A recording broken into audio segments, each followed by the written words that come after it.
ಅಲ್ಲ ಶಿವಣ್ಣ ನೀವು ಬನ್ನಿ ಅಲ್ಲಿ ನಿಂತ್ಕೊಂಡು ಕೆಲಸ ಮಾಡ್ತೀರಿ.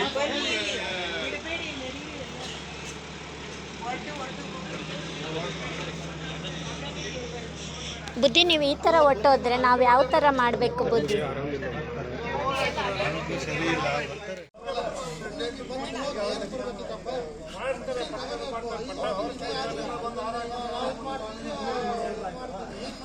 ಇನ್ನು ಬಂದು ಹೇಳ್ಬೋದು, ಆಯ್ತು ನಾನು ಪಟ್ಟ ಕಟ್ಕೊಡ್ತೀನಿ.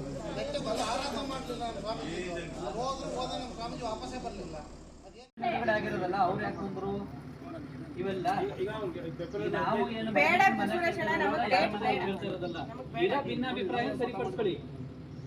ಇಡೀ ಸಮಾಜದ ಲಿಂಗಾಯತ ಸಮಾಜ ನಾಚಿಕೆ ಹೋಗೈತೆ. ನಾಚಿಕೆ ನೀನು ಸೋಮಾರ್ಪೇಟೆ ಸಮಾಜಕ್ಕೆ ವ್ಯಾಲ್ಯೂನೇ ಇಲ್ಲ. ಲಿಂಗಾಯತ ಅಂದ್ರೆ ನೀನ್ ಲೆಕ್ಕಕ್ಕಿಲ್ಲ, ಹೋಗಲ್ಲ ಅಂತಾರೆ.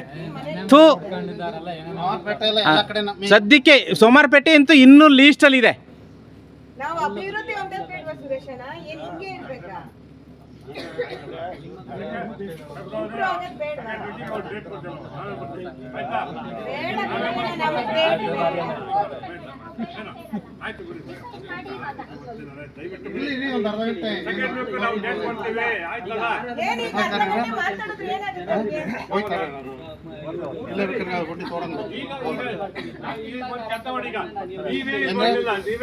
ಮಾಡಿದಾಯ್ತು. ನಾನು ಹುಡುಗ್ರವ್ರೆ 4 ಜನ 5 ನಿಮಿಷ ತೆಗಿಸ್ತೀನಿ. ನನ್ನ ಹುಡುಗ್ರವ್ರೆ ಹೋಗಂತದಲ್ಲ ಅಂತ ನಮ್ಮ ಸ್ವಾಮೀಜಿನ ಕರ್ಕೊಂಡು ಹೋಗ್ಬಿಟ್ಟು ಧಿಕ್ಕಾರ ಅಂದಿದ್ದು ಏನು ಅನ್ನಕೈತದೆ. ಗೇಟ್ ಕ್ಲೋಸ್ ಮಾಡಿ ಎಲ್ಲ ಸರಿಯಾಗುತ್ತೆ, ಬಿಡಬೇಡಿ ಅಷ್ಟೇ. ಉಡಾಪಿ ಅಂತ ನನಗೆ ಯಾವಾಗಲೂ ಗೊತ್ತು. ಅಲ್ಲ ಇದು ಸುಮ್ಮನೆ ಕಣ್ಣು ವರ್ಷಕ್ಕೆ ಹಿಂಗೆ ಬಂದದು ಹೋಗೋದು ಅಷ್ಟೇ. ಏನು ಪ್ರಯೋಜನ ಅದು?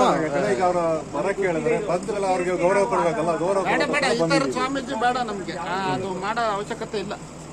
ಅಷ್ಟು ಮಾಡಿದ್ರು ಒಂದೇ ಬಿಟ್ಟರು ಒಂದೇ.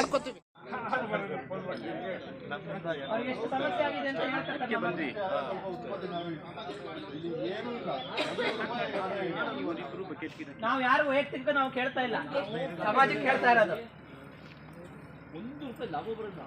ಟೋಟಲ್ ಇದನ್ನ 0 ಸ್ಟಾರ್ಟ್ ಮಾಡಬೇಕು ಅಂದ್ರೆ 10 ವರ್ಷ ನಮಗೆ ಬರವಣಿಗೆಯಲ್ಲಿ ಕೊಡಬೇಕು ನೀವು. ನಮಗೆ ಬರವಣಿಗೆಯಲ್ಲಿ ಕೊಡಬೇಕು ನೀವು. ಮನವಿ ಕೊಟ್ಟಿದ್ದೀವಿ.